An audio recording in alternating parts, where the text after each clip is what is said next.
All right, welcome back to another episode of the Hunt Suburbia podcast. I am fresh back from a vacation in Aruba.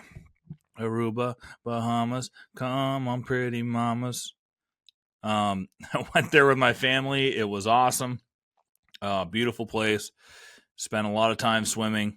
Um, I got super burnt the first day, so I ended up buying a swim shirt. Never thought I'd wear a swim shirt, but with this Irish skin, I think it's a good idea, and it saved me out there. So I wore a long sleeve swim shirt the whole week after that first day getting burnt. Had a nice hood up over me, covering my neck and my ears, and the hat over it. I was money, and just what a beautiful place. Great time with the kids, and got back last night. So last night, Thursday, today's Friday, October 4th, and the opener is Monday. So only got a few days today. I knew I only had basically one day. Tomorrow, I've got to shoot my bows. I've got to figure out this new camera. I got a new camera, new everything, new camera arm, new fluid head, new microphones, and it's a lot. It's a lot to learn. I haven't even tested it out on a tree yet. So I got to do the bow and the camera arm tomorrow, get that all set up. I got to do my laundry and make sure all my hunting clothes are clean and just really kind of get my kit ready for Monday. So what's going to happen is early season. I'm going to be dropping my kid off at school every morning, 8:30, and then I'll be hunting afternoons when I can. I'm going to try to get out most evenings during the week, keep my weekends open like I have been the last few years, and just spending time with the family on the weekends and hunting the evening. So that's the plan. I'll have time to, kind of I'm not going to be rushed on Monday. Let's just put it that way. Drop the kid off at 8:30. I'll have another 4 hours, 5 hours of prep time. But today was really the big last hurrah for me to go check cameras and try to figure out where I want to be hunting on Monday. Of course, I've got 20 Moultrie mobile cameras out there. So things could change. But what I decided to do today was go to that place that I got the tip at Huntstock on this really big buck.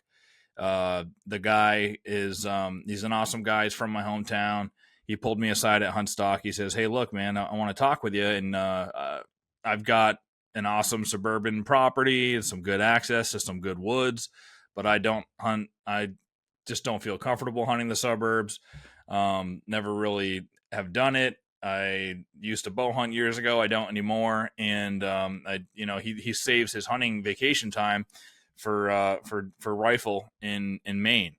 And he's like, but I've got a great buck that comes by my house in December every year. He's like, he's an incredible deer. It's the one I talked about two podcasts ago. I don't know what he would score, 170s, 180s, something like that. He's just a monster, once in a lifetime deer.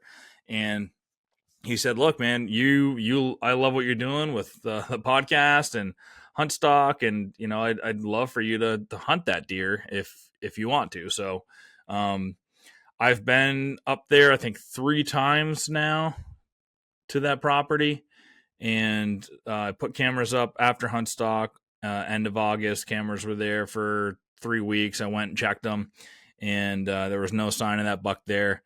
There were a couple other nice bucks. Some really seems to be a good gene pool in there.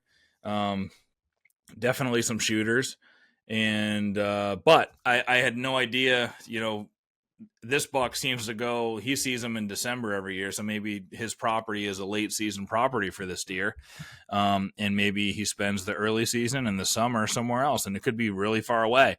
And so I had an idea on where that buck could be. There's a big patch of woods, I don't know, 3 or 4 miles away from there, and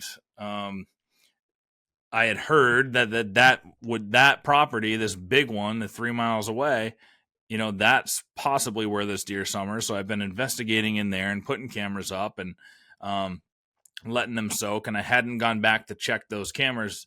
I had 2 cell cams in there, 2 Moultries, and none of those had showed anything. Not even, I think I got one small buck, like a 4-pointer on one of those moultries one night, and they've been soaking in there for weeks. So I wasn't too excited about it. I'm not on the deer, you know what I mean? I'm just trying to figure out and get myself in the game for it. But that's what I wanted to do with my day today, is the one day I could get in the woods and check cameras. So this place is far away from me. I was like, that's it. I might as well go check. Let's see if that buck's on those cameras. So I went to that big patch 3 miles away from the private permission this morning. And nothing great on the cameras. Some young deer with a little bit of potential, but nothing great. And I had all those cameras kind of on the southern part of this 3 mile patch. And my game plan was to roll those up, take those cameras, move them, and get them to that northern piece. And maybe he's summering up there. Maybe that's where he is early season. So I just basically moved all those cameras up and found scrapes, found good sign, and moved them to that. So I had 2 cell cams in there. But again, I wasn't feeling confident about it. Then I went back to the private piece where got that great permission at Huntstock, and I wasn't expecting anything, because at this point in my head, the deer doesn't summer. He's not in early season. He's not in there in the early season. So, and I only had 2 cameras, 2 non-cell cams in there, and 1 cell cam still in that area because I somewhat abandoned it and moved, majority of those cameras I had there down to this large patch 3 miles away. Go in there, check the first camera, and lo and behold, he's on it. It's only 1 video, but he is on it, and he is amazing. Just beautiful deer. It feels good to have my own video of this buck. And now I know that he's in this area. It was a 9:44 p.m.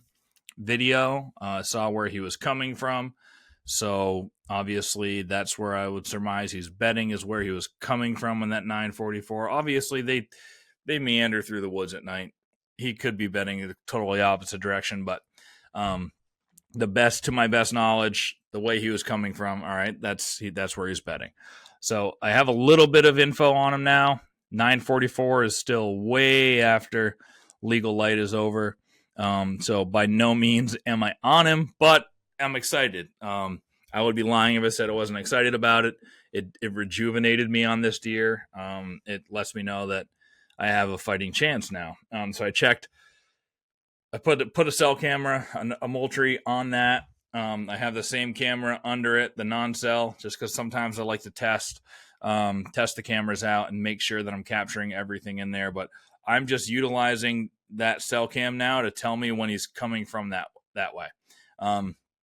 There's not a lot of area for me to hunt this deer, so I can't go too deep into where he was coming from, and I don't really want to either. So we'll see. I'm just going to monitor it. I added another cell cam into a piece on a new fresh scrape that's in there, closer to this guy's house. Got a cell cam on that tonight, so I'm feeling good because I checked my second non-cell cam I had in there. After that first one, I got confirmation. I checked that non-cell, the second one, and he was on there too. I still have to look at the video on the computer, on my phone. At first, it didn't look like him, and then I saw splits. He's got splits on both his G2s, and he's got a crazy thing coming down his right antler in the front. He's probably got 30-inch main beams and a 24, 25-inch spread. I mean, he's a crazy deer. But from the side profile, he doesn't, in this video anyway on my phone, it was just, he was far away. It wasn't super apparent. And then I zoomed in. I'm like, yeah, I see the splits there, so that's got to be him. So anyway, he was there. That was September 27th. The previous one, the first camera I checked, was September 24th. And they were going opposite directions. And the September 27th one was at 4:05 a.m., something like that, 9:44 this way. So it makes sense. And if he was moving at 4, going back that way, it kind of makes sense that he's bedding. At least I have a general idea where he is bedding. So Super pumped about that. I put a climber into a tree, picked out a tree today, climbed up it. There was a really tiny scrape on, a subpar licking branch, not, in between those two cameras, and in pretty much a perfect spot. So not too far from some houses. I had to make sure that I'm the legal distance away, and so I did my radius on Onyx using there's a radius tool. You can input the radius that you want to show a bubble, and I got to the edges of the bubble and kind of picked out a few trees in there, and then I saw just a little, kind of a crappy scrape, but at least there's a scrape there. And looks, set up, picked up a tree that, picked a tree rather, that is good for north and northwest winds, which is our prevailing wind up here, and on the other side of a deer trail, basically that goes between those two cameras. So I think that's going to be my best option. It doesn't hunt well. The way that the deer travel here and that those bucks are traveling, you really need a northwest wind or a north wind. It would be pretty good with an east wind, but we don't get too many of those. And I know it probably doesn't make sense saying you can hunt it with the north and the northwest. It'd also be pretty good with the east, unless you were looking at my Onyx, but I don't want to share that at the moment. But I feel good about the stand location. It's 50 yards from that big new scrape that I put a cell cam on. It's 7 yards from this little one, and it's about 100 yards from the first video I got of this buck coming out of his bedding area at 9 o'clock. By no means do I feel like I have a shot at him early season, just because he's not daylighting in there yet. Maybe. I mean, that one where he's coming back at 4:05 a.m., if he comes back late one day and I'm hunting in the morning, which I can't do early season unless I get the permission from the wife anyway. If those cameras start to show a pattern that he's there at 4, between 4 and 6, and he's there maybe at the brink of daylight, then I'm going to be, have to trade some days and get some morning sits in. But for now, we'll just pay attention to those 2 cell cams I have out there. I do plan to go and just get a sit in that tree opening evening, but we'll see what happens with the rest of the cell cams I have out. Got about 7 different hunting spots that I'll be hunting this year that have good bucks in it. Not a ton, not giants, but they've got 120s to 140s in pretty much every one of these spots, and there are still a couple of bucks that were really big last year that I was hoping to get on camera this year that I don't have yet. And who knows, they might be sitting on a card on a non-cell cam, but none of my cell cams have picked up these bucks. But I know they survived. Some people got some sheds from those bucks. So I know that they're alive, or at least were when they shed. So who knows? We'll keep tabs with the cell cams, and then, every once in a while when the wind is right, or, I feel like I need to get into one of those pieces, I'll go in and I'll check those non-cell cams, during the morning, and then make my way to my evening sit in there, and hopefully those bucks are on camera too, because there are a couple of really good ones. But for now, I think I only have this one that's, a giant, and the rest are obviously they're big bucks. They look like these guys, they're mature deer. But I really want to get one. I just want to get one a little bit bigger this year. I mean, I think that's just the natural progression as you become, a better hunter. And these 3 are all, here's the one from last year. These 2 were the same year. Those are my 2021 bucks. He was 127 and 7/8. He was 125 and 3/8. And I haven't got him measured yet. But I don't think he scores even as high as these 2, although he's an awesome deer and one of my favorite hunts. That's the Quabbin hunt from last year. But obviously all great bucks, and I would shoot all of them again. but I really want to get one in the 130s or 140s or better this year. So that's the game plan. We'll see what happens with the cameras. We'll keep tabs on them over the weekend. Check the weather. It looks like it's going to be raining on Monday. I do like the rain. If it's going to rain all day, I don't like that being in a stand. I like rainy weather for still hunting, moving around, things like that. But if there's consistent storm and then a stop, I like that. So I really don't know what it's going to do on Monday yet. I don't know how the wind's going to be in the morning and how it's going to change into the evening and all that stuff. So we'll get that, on Sunday. We'll see a better forecast. So I can't really choose what to do, because that's the one thing about this place where that giant is there's a lot of winds that are absolutely, I just can't be there. So if those winds, if those are the winds that are forecasted for Monday, I won't be going there. I'll choose somewhere else. What do you want from your trail cameras? I know what I want. You basically just want to make sure that if a buck walks in front of it, the camera is capturing it, plain and simple, right?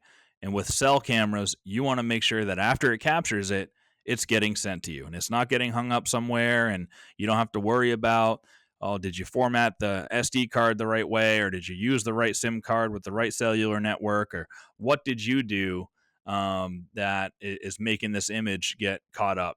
With Moultrie Mobile, you don't have to worry about that. I've been using Moultrie Mobile cell cams for 5 years now. The ones that I bought 5 years ago are still working. They're outdated now, but they're still working. But this year I'm running 20 Moultrie Edge 2 Pro cell cams, and I know when I put that into a tree, it is giving me the confidence that it's working.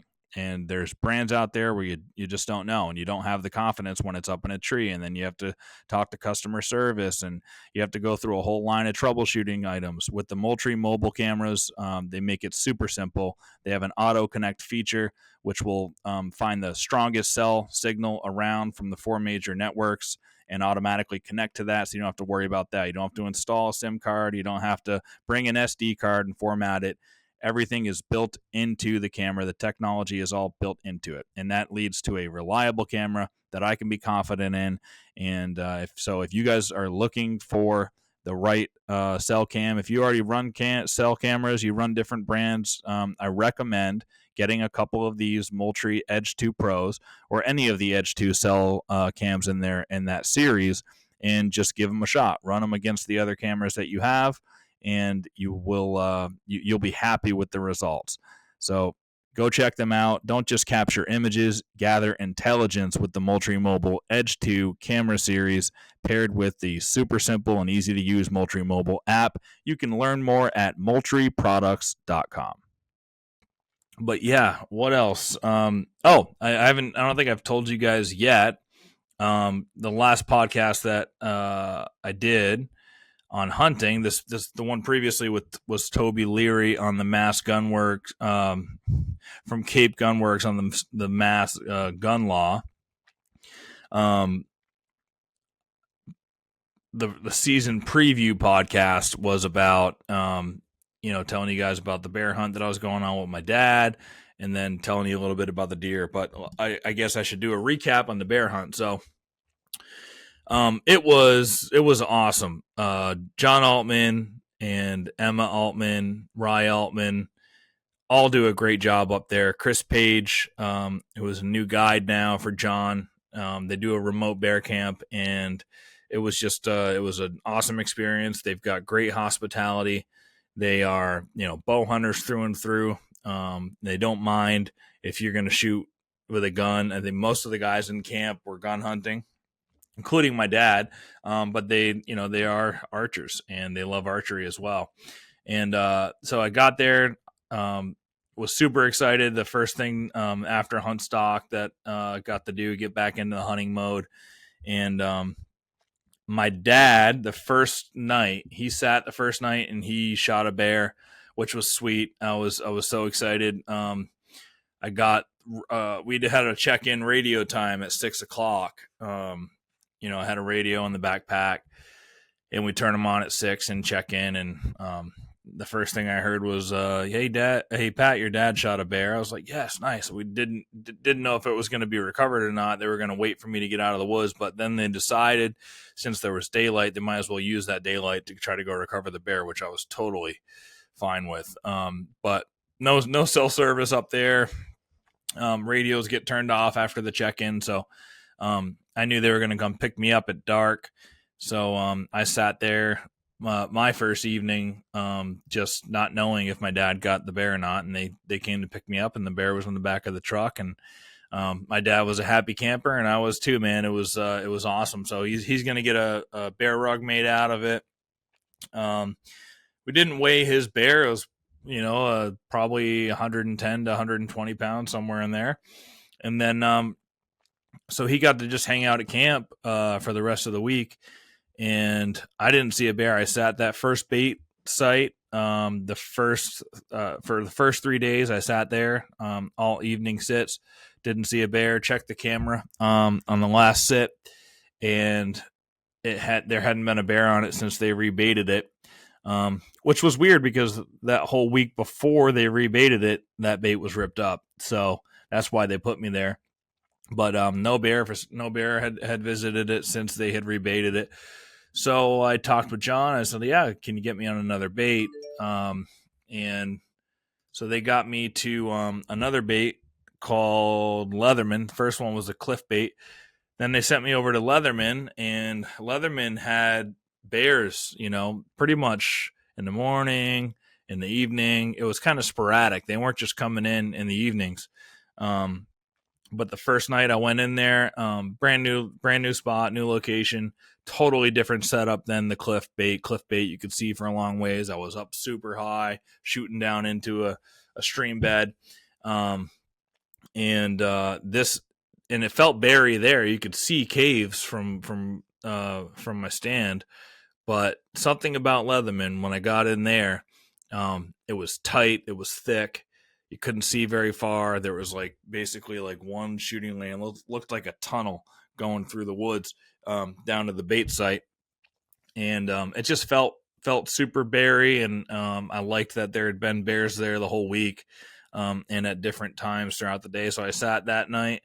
That was Thursday night, and nothing. Didn't see anything. Thought I might have heard a bear coming in kind of at last light, but never saw anything. And they picked me up, and going back to camp, they started talking, maybe you do an all-day sit. And I was like, yeah, I love all-day sits. I am totally game for that. I didn't really even think that was, an option. You think bear hunting is an evening game, but yeah, man, I've got nothing against sitting all day long. I do that during deer season anyway. So that was my game plan going into Friday. I was going to sit all day. Get up early before everybody else, because you can wake up later at bear camp if you want to, get breakfast 8 o'clock, and then go do some fun stuff. We did a lot of fun stuff throughout the day until we'd go in at 2:30 for the evening sits. But last day, last hurrah, I'm doing an all day sit. So I get in there, and I believe it was 9:50 when I heard a soft log, a log that's been laying down for a long time. Then when you step on them and they just you hear this little soft crunch. I heard that, and it was a foreign sound to me because I'd been hearing stuff all day, squirrels and, birds and sea chipmunks and stuff. And, eventually after you hear that all day, it's just that goes, you catalog it in the back of your head as, all right, that's the baseline sound now. You're listening for something new. And I heard that log, and I just instantly knew that's got to be a bear.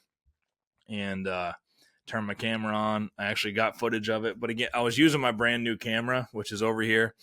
And I was using a, what do they call those? A shoe mic that Chris let me borrow, Chris Page.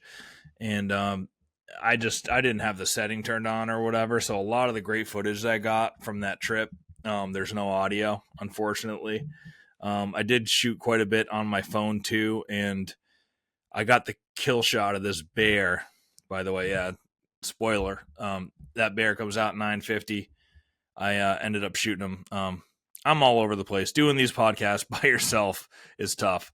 But why don't I rewind a little bit and just tell you about that that encounter with the bear. So the bear, I'm sitting there in Leatherman, and about 10 seconds after I heard that log, I see the bear's face emerge into this. Again, there's small openings. You just see it. I'm like, oh, they exist.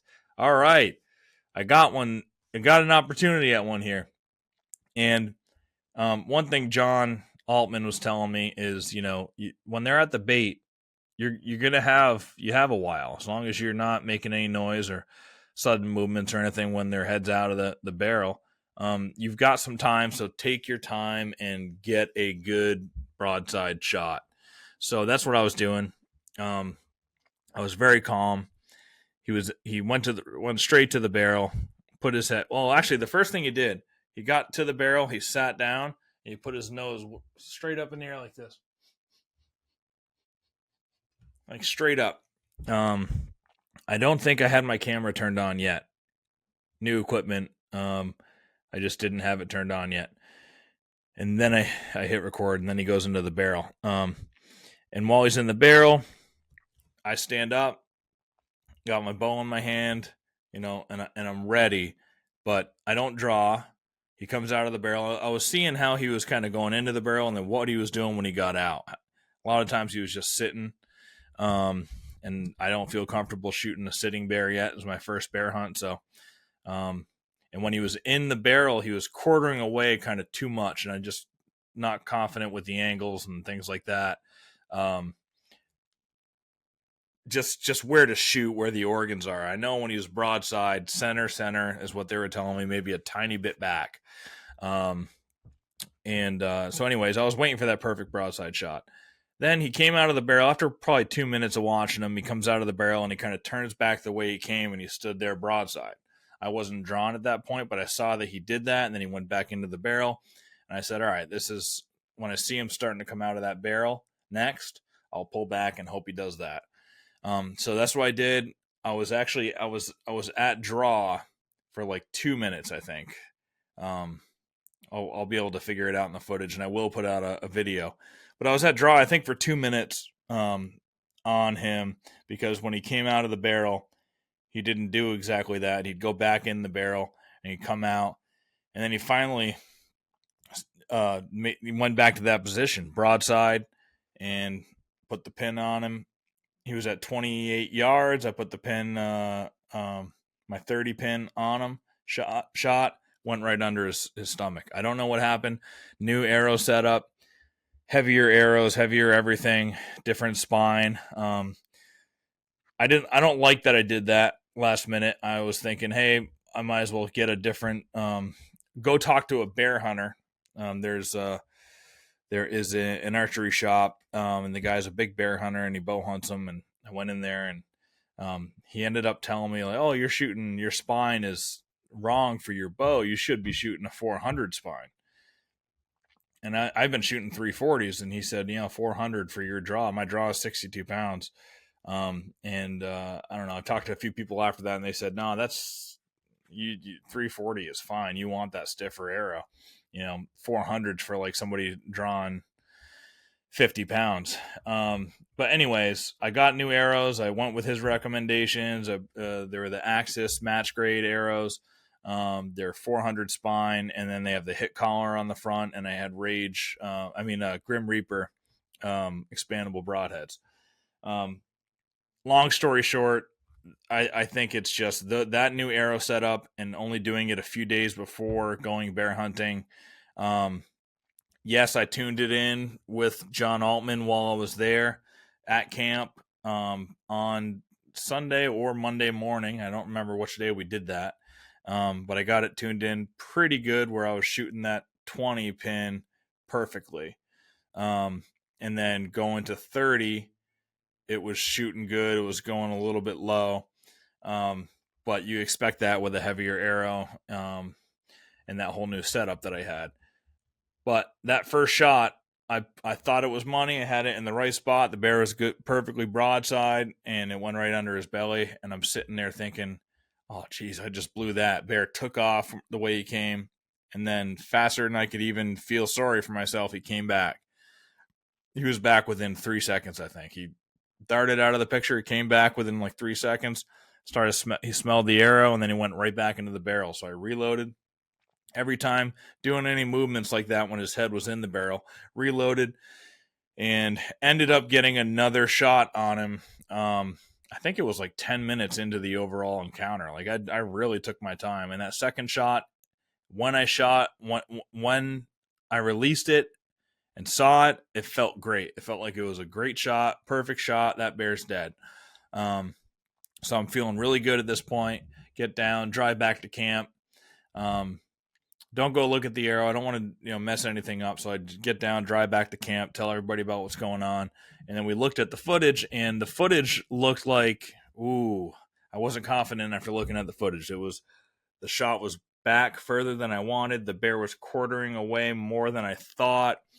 I thought he was perfectly broadside. It's hard to tell. He was quartering away more than I thought, and it was back and low. Like further back and lower than I wanted it to be by a long shot. So I started talking it over with the guys there, started getting nervous. We called some dog. John was thinking after looking at it, maybe it's liver, maybe it's gut. And called a dog company and said, hey, we might need your help tonight. We haven't gone back and looked at the arrow and all that, but, just wanted to make sure you might be available, get you on standby, that sort of thing. And this is where it goes from, you feel so good about the shot. You look at the footage and your heart sinks, your stomach it feels terrible. And I was in that. You've all felt it with deer and probably bear too. I don't know, but I went from being super excited to like, oh man, now I'm pessimistic about this. Because if it's a gut shot with a dog, we'll be able to find that bear, but I wouldn't have been able to get any meat back or anything like that. So I obviously want the meat. I love wild game. I love bear meat. Had it out at deer camp. It's been great. I really want the meat. So John was good about this. He was like, look, I'm still thinking that's a dead bear. Let's remain optimistic. We'll go check it. If the blood doesn't look good, if it smell guts on it, we'll back out. We'll get the dog in here. Maybe wait for the morning, get the dog in. The meat won't be salvageable, but at least then you'll have your bear and have some closure. So that was a possibility in my head, but John was great about saying, remain optimistic. We get in there. It was me and John and Chris Page. Rye was there as well, and my dad. And we all went in to go look, took our time. There was blood. Blood looked okay. It was sporadic, and then there would be good amounts of blood. And lo and behold, he was only 40 yards away from the shot, and there he was dead. And I was super excited. It wasn't a giant bear. He was, probably just left his mother the previous season, but 122-pound bear. And I was ecstatic. A beautiful coat on it. Already had a couple of meals. He's been eating great, and brought it down to Northeast Taxidermy, get a rug made as well. But yeah, it was just a great experience. Maine is obviously beautiful once you get up there in the wilderness, and in the big woods. It's there's no feeling like it. And great hosts. The Altmans are awesome. Chris Page was a great guide. This is his first year as a guide. Got his Maine guide license, I think, a week before or after Huntstock this year. He was at Huntstock. I met him there, and just randomly met him and his wife at the bar, and had a great conversation with them. Had no idea when I booked the hunt with John that he was going to be our guide. I don't think he knew at that point I was even bear hunting either. So just a small world coincidence. He was a great help, and he shot a huge bear at camp too. He shot a 350-pounder.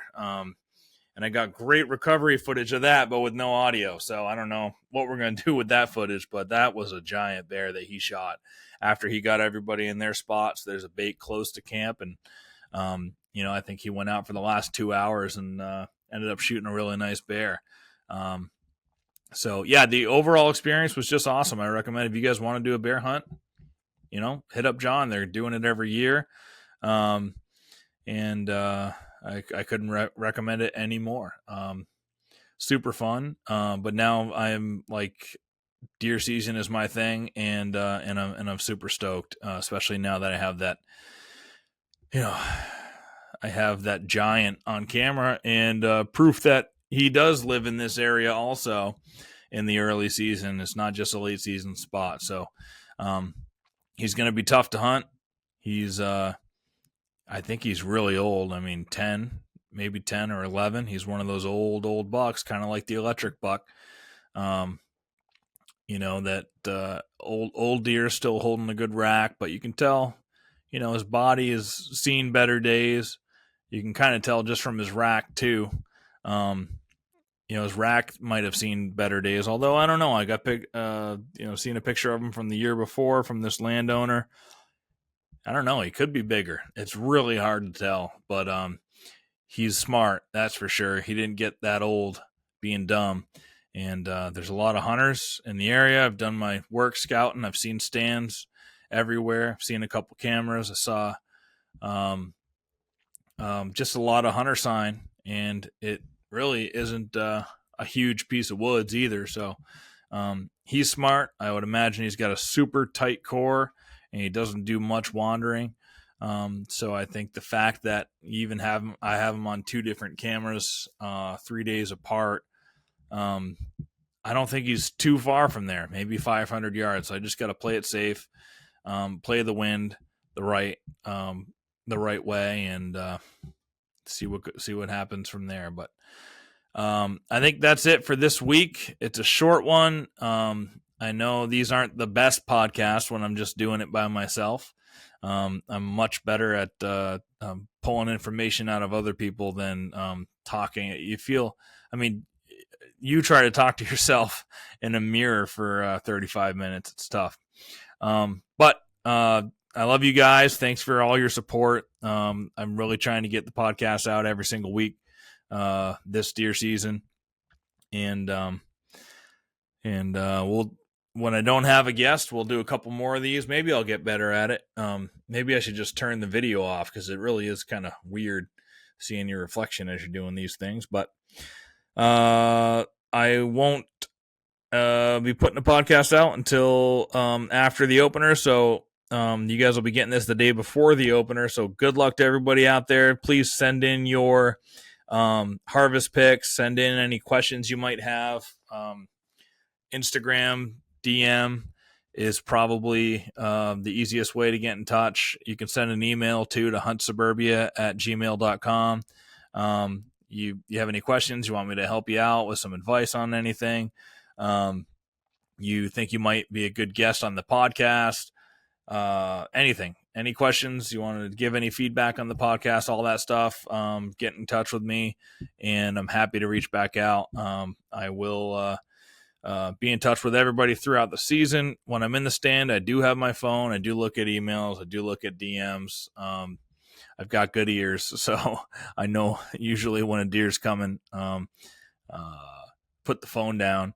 But I will be in the stand looking at emails and trying to do some work from the stand. So yeah, shoot me an email, shoot me a DM, send me your harvest picks, send me little stories on the deer that you end up getting this year, and we'll feature some of you guys on the Instagram and Facebook pages. And that's it. Thanks to Moultrie Mobile for being a sponsor. And thanks to all you guys for listening every week. And we'll see you next week.